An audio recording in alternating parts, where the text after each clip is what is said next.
experiencias internacionales, los derechos humanos, la perspectiva legislativa, y ahora vamos a entrar a tratar de desbrozar qué es lo que ocurre, cuáles son las vinculaciones entre la seguridad, la justicia y la política de drogas.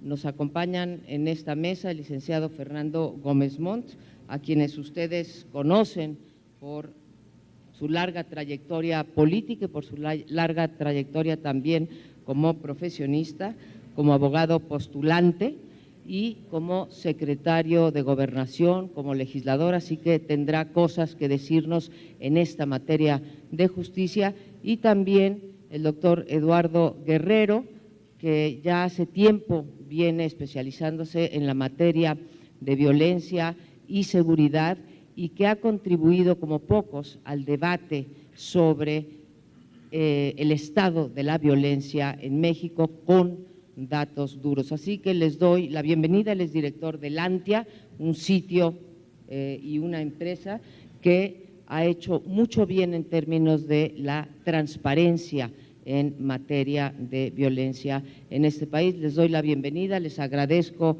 a nombre de los organizadores del foro y sin más le doy la palabra al licenciado Fernando Gómez Montt para ver qué tiene que decirnos en este importante debate en México. Muchas gracias, María Amparo. De entrada, la gratitud obliga a reconocer que este foro es un paso más dentro de las reflexiones institucionales dentro del régimen político mexicano sobre un tema que está siendo central para definir al propio régimen, las propias aspiraciones colectivas, nuestro sistema de libertades, nuestro sistema de seguridad y nuestro sistema de justicia. Miembro de una generación que tuvo el enorme privilegio de verse involucrada en la transición del régimen desde muy joven, que tuvo la posibilidad de incidir en los procesos acompañando a sus mayores al principio y luego junto con sus mayores en el tiempo, para cuestionar elementos claves del sistema político mexicano: democracia electoral, democracia formal, régimen de derechos, autonomía, independencia de la justicia, federalismo, etc. Como parte de esa generación, acostumbrado a intervenir en los procesos públicos bajo una forma analítica y crítica, entendiendo siempre que una sociedad y el Estado sobre el cual y el Estado al que da lugar o el que genera son procesos, no son situaciones, constantemente está en evolución y esa evolución depende de su capacidad de observarse, discutirse, rectificar, reformarse y adaptarse. Que no hay un proceso democrático pleno si no hay disposición al aprendizaje, a la corrección, al tiempo a defender aquellas estabilidades sobre las cuales presente y futuro se hacen posibles. Justicia, seguridad y libertades son elementos centrales de un sistema político democrático. Si un sistema político democrático no es capaz de generar instituciones que procuren seguridad y que sean capaces de solucionar los conflictos que se presentan en la sociedad de una manera razonable y estable, al mismo tiempo genera una debilidad institucional que pone en riesgo la otra parte de la moneda, la posibilidad del ejercicio de los derechos y las libertades. El tema de libertad y orden es una tensión histórica en todo régimen político. Constantemente se han dado pugnas, procesos, revoluciones, es decir, procesos adaptativos en todo régimen político en torno a uno u otro discurso. Este es un tema que toca de fondo los aspectos que hoy nos llevan a esta reflexión. El problema de las drogas con la violencia y la seguridad en este país. No voy a hacer un ejercicio retrospectivo amplio porque imagino que lo que estamos buscando es una perspectiva de futuro. sobre cómo se construyó el régimen internacional y bajo el amparo de qué discurso internacional México fue construyendo su propia política de combate a las drogas. El hecho es que se construyó sobre dos presupuestos que hoy, a partir del avance científico y de nuestra capacidad de registro de los fenómenos sociales, están en serio entredicho. Uno, que las sustancias psicoactivas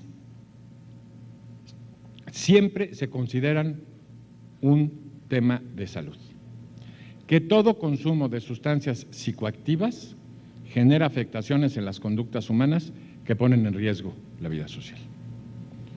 Dos, que en tal virtud, la sensatez de los seres humanos frente a esa información soportaría un esquema prohibicionista en el cual, a través de su supresión de los procesos sociales, se podría eliminar ese riesgo de la historia de la humanidad. ¿Y qué creen? Que hoy ha sucedido lo contrario y en el propio sistema internacional, en el propio sistema nacional, hemos descubierto los efectos indeseados de esas dos premisas. Primero, dicho por la Junta Internacional de Control de Estupefacientes en el mundo, un efecto indeseado del esquema prohibicionista de las drogas es que dio lugar a mercados ilícitos que generan incentivos amplísimos para que organizaciones delincuenciales se potenciaran y se fortalecieran. ¿Por qué? Porque el esquema prohibicionista no agotó la demanda y generó un espacio de oportunidad económica sobre los cuales los arbitradores, los operadores de la clandestinidad obtenían ventajas fundamentales. Otro es el avance médico, la observación de ciertos experimentos sociales europeos y algunos en los Estados Unidos nos permitió entender de que no todo uso de sustancias psicoactivas era un uso político y que creen que había usos positivos en determinados contextos que inclusive establecían indicaciones médicas para ser utilizados. Y aparte, una sociedad que empezó a vivir y a reconocer el tema de los usos recreativos de ciertas sustancias psicoactivas sin que hubiera una modificación sustancial en la situación de riesgo frente al panorama anterior, que era el prohibicionista, inclusive con algunas ventajas en términos de estadísticas criminales. Al primero, no es fortuito que junto al sistema prohibicionista de las drogas a nivel internacional, 1961, 1972, 1988, pocos años después se tuviera que generar un sistema internacional de combate a las organizaciones delictivas. El esquema prohibicionista facilita, pone combustible a la generación de organizaciones delincuenciales que se vuelven riesgos serios para los sistemas democráticos. Políticas públicas que se van resultando en el tiempo contraproducentes en términos de lo que pretendían evitar. Frente al discurso del riesgo original de los 60s y los 70s sobre que el consumo de estupefacientes estaba generando violencia, sobre todo callejera, se dan cuenta que la intervención del Estado, en los términos en los que lo hace, acaba generando incentivos para que haya una mayor violencia, que no se acabe el consumo y que esa prohibición solo lo incentiva. Las organizaciones delincuenciales son, en este sentido, causadas por el discurso del Estado mismo.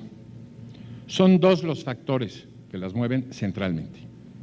Uno, se organizan en torno a actividades clandestinas, clandestinizadas por la definición del Estado al criminalizarlas. En esos espacios encuentran una oportunidad de enriquecimiento y de lucro. Así pues, se requiere un acto previo del Estado de definir una actividad como ilegal para someterla a la clandestinidad para generar la oportunidad sobre la cual las organizaciones delincuenciales se mueven. El segundo, la incapacidad del Estado para intervenir con el funcionamiento permanente y estable de esas organizaciones delincuenciales. Entonces se genera un círculo vicioso. El Estado genera una oportunidad de lucro que parapeta a estas organizaciones delincuenciales a utilizar dos de los elementos centrales para preservar su capacidad de no ser intervenidas: corrupción y violencia. De estas maneras surgen los incentivos para que recurran a la violencia con el fin de intimidar e interferir la acción del Estado, o recurran a la cooptación de los espacios más débiles de las cadenas institucionales sobre los cuales se construye la posibilidad de intervenir con su acción. No es posible entender este fenómeno sin este enfoque dialéctico. Los dos fenómenos se retroalimentan. Una modificación en la aproximación del Estado tiene una incidencia directa en el resultado de su contrario. Hay otros temas en los que no es clara que esta posición dialéctica implique una retroalimentación. En este supuesto, sí es muy claro. Déjenme ponerles un ejemplo tan sencillo como este. Cómo mucho de esto parte de una aproximación simbólica del propio Estado a través de la expresión del derecho. Una manera sencilla de terminar con la delincuencia, no con la violencia, de un día para otro. Deroguen el Código Penal. Ya no habría delincuentes, podría haber violentos, pero no delincuentes. Mucho de esta noción del delito es una construcción que se hace desde el Estado y desde sus órganos políticos. Si redefine esto en función de los procesos sociales y de los registros sociales, pueden esperarse resultados distintos. Segundo, en términos de la capacidad del Estado para intervenir con estas organizaciones, entre mayor es su campo de acción, mayor es la dispersión que el Estado tiene que atajar para debilitarlos y someterlos, y en la medida en que reduzca su margen de acción, no solo se reducen los incentivos para las organizaciones para trabajar, se reducen los campos de enfrentamiento con las fuerzas del Estado. Desde la lógica de la seguridad, buscar alternativas para solucionar los problemas que sí pueden existir en términos de las drogas, con otras instancias de mediación para la atención del conflicto, distintas a las fuerzas de seguridad, hace un sentido de eficiencia en ese punto. Le hace frente a lo corto del tiempo y lo amplio del panorama, seguridad, justicia y política de drogas, dejar sembrada esta parte del tema de seguridad y organizaciones delictivas en términos de los incentivos que genera la droga. Solo un punto. La generación de mercados negros, que tiene que ver con el siguiente, el desarrollo de justicia, subsiste frente a otras actividades criminales con la cooperación de las supuestas víctimas a las que el Estado protege. Un mercado es encuentro de oferta y demanda. Un mercado es un punto estable, donde oferta y demanda se encuentran en el tiempo, interactúan bienes y servicios y llegan razonablemente a fijar precios para señalar ese intercambio. Es una manera muy inicial de señalar un mercado. Un mercado es un hecho social en donde las dos partes colaboran voluntariamente en todos estos intercambios. Cuando las víctimas no reconocen en la protección del Estado un acto o un reconocimiento de sus propias decisiones, pues lo hacen al margen del Estado, por diversos incentivos. Así hay mercados alternativos que están sobre mercados regulados, como es el contrabando, donde el incentivo es el precio, el incentivo es subvertir los costos de la economía formal, eludir fiscalización, etcétera, etcétera. Y en los mercados negros, donde se sostienen como mercados, casi siempre los incentivos son el tratar de reconocer decisiones personales que se construyen sobre el consumidor y en donde no reconoce como válida para sí mismo la prohibición que le viene impuesta por el Estado y asume los riesgos de la clandestinidad. Así, sobre todo desde el punto de vista de la demanda, en un esquema de mercado negro prohibicionista hay una rebeldía latente de los supuestos protegidos frente a la protección que se les ofrece, en la mayoría de los casos. Algo no está funcionando ahí, cuando menos surge un problema de legitimidad. Los consumidores deciden no acogerse a la protección del gobierno que dice trabajar para ellos y tomar decisiones por ellos mismos y meterse a la zona de riesgo de la clandestinidad. Yo creo que el cambio de enfoque tiene que partir por hacer un ejercicio de legitimidad entre la voluntad de los consumidores y la protección que les ofrece su representación política. Hasta dónde merecen ser protegidos de sus propias decisiones. Bueno. Siguiente, desde la lógica de la justicia. No solo es un problema de sobrecarga en los temas de justicia cuando se está accediendo a ellos con una enorme saturación, metiendo problemas que sí no tienen que ver con el encuentro voluntario entre partes en un espacio social, sino donde se señalan temas que sí implican la violentación de una de las partes sobre las otras. No hay mercado de secuestros, no hay mercado de extorsiones, no hay mercado de homicidios, porque las víctimas en este caso se ven arrastradas a ese proceso por el predominio de la fuerza física de su victimario. Se ven anuladas en ese proceso. Entonces, en los fenómenos de violencia tenemos que distinguir a aquellos que son generados por la clandestinación producida por el Estado a aquellos que son generados por una posición totalmente de desequilibrio y de vulneración entre los sujetos que intervienen en la relación. En uno es destructivo, en el otro, cuando menos es cuestionable que lo sea. Si este es el caso, los aparatos de seguridad y de justicia se tendrían que concentrar sobre estos fenómenos de violencia. Porque ahí sí pueden encontrar espacios de colaboración con las víctimas y con su entorno social. Ahí sí hay urgencia de su intervención. Ahí sí tiene espacio a una legitimación social de la intervención del Estado como mecanismo sobre el cual, ya estoy en peligro, mecanismo sobre el cual uno de los sujetos en relación está pidiendo su auxilio, necesita la justificación de un Estado democrático para intervenir, para frenar un proceso de violencia frente a alguien vulnerable. Ese proceso de violencia es plenamente justificado en cualquier régimen político, más en uno democrático. Es una condición de posibilidad del propio sistema democrático, cuando menos de posibilidad de un desarrollo estable en el tiempo. Así las cosas, si nosotros generamos una política de criminalización más selectiva, que reconozca los incentivos y las externalidades negativas que genera la criminalización, es decir, que reconozca que la criminalización es un costo, no solo como restricción a las libertades de cada uno de nosotros, sino un costo en términos de su posibilitación, tendrá que analizarlo frente al beneficio que supuestamente genera esa criminalización, frente al discurso de las víctimas, frente a la exigencia del respeto a los derechos, frente a la posibilitación de las libertades. Si ese análisis no se hace, si ese análisis no parte de estos enfoques, constantemente estamos cayendo en escenarios donde no es posible medir la funcionalidad y eficacia de la intervención de las fuerzas de seguridad y de justicia en el proceso. Al final, en este primer enfoque, este es un tema de derechos y libertades.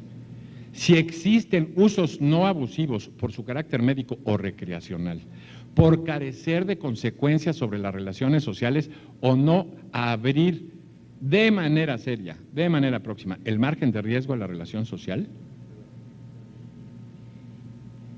se tiene que repensar desde dónde se puede construir la fuerza de seguridad y justicia del Estado. Si no empezamos a utilizar otras barreras de mediación, la capacidad de los consumidores y reconocer en los consumidores la capacidad de tomar decisiones adecuadas en función de sus propios proyectos de vida. Si no empezamos a reconocer que en términos de las drogas tenemos regulaciones completamente diferenciadas y asimétricas sin ninguna justificación razonable. El potencial adictivo de ciertas sustancias psicoactivas frente a sustancias permitidas como el alcohol o el tabaco implica una diferencia en la regulación que hoy no se explica. Es mucho más el margen adictivo en el alcohol o en el cigarro que la marihuana. Y habría que analizarse así frente a otras sustancias psicoactivas. El margen psicotizante del consumo de ciertas sustancias psicoactivas como la marihuana es menor que el del alcohol. Entonces, ¿por qué estamos teniendo una diferencia notable en la regulación de uno y otro? Uno genera impuestos, pone a los consumidores en la barrera de la decisión, en la defensa de las políticas públicas, permite un diálogo sobre los riesgos del consumo entre las organizaciones públicas, las organizaciones sociales y los consumidores, sobre los cuales se alerta, se les da la información suficiente para que tomen sus propias decisiones y se construyen salidas públicas frente a temas de la adicción, donde la dependencia ya genera comportamientos reductores de las facultades y opciones. Por último, hacer una precisión. ¿Por qué hoy marihuana y no otras drogas? Porque este es un proceso de aprendizaje, porque sí son sustancias peligrosas, porque necesitamos ajustar este proceso, porque ya la experiencia de otros países ha desmitificado el consumo de la marihuana frente a otros, pero hoy evidentemente es el inicio de una nueva curva de aprendizaje que se está demandando y exigiendo en el país y en el mundo. En esa lógica, sembrado, digo, esto de una manera un poco difícil, repito, las claves, al final este es un sistema de libertades, eso es un problema de derechos, las disfuncionalidades que está generando en el tema de justicia y de seguridad derivan de un mal enfoque de política pública que en el fondo no es democrático. Si se reconoce que la primera barrera de decisión y la primera barrera de construcción de lo social está en los ciudadanos, ¿por qué prescindimos de los ciudadanos para adoptar ese tipo de políticas públicas? ¿Por qué los suprimimos de la responsabilidad y del proceso?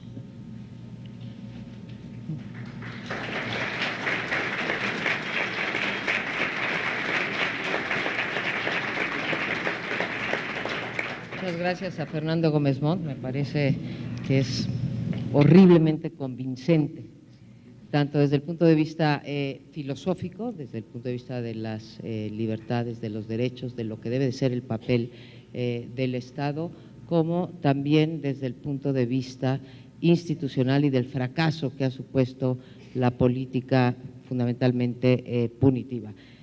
Creo que nos hace el licenciado Gómez Montt algunas trampas y me las guardo para las preguntas, pero las vamos anunciando para cuando le toque volver a intervenir, porque no nos dijo realmente qué esperaba como efecto beneficio de una probable legalización para uso recreativo, para uso médico de las drogas, salvo por decir que la otra no está funcionando. Las puedo derivar desde luego, pero sí me gustaría que después, Fernando, pudieras abundar sobre ese punto.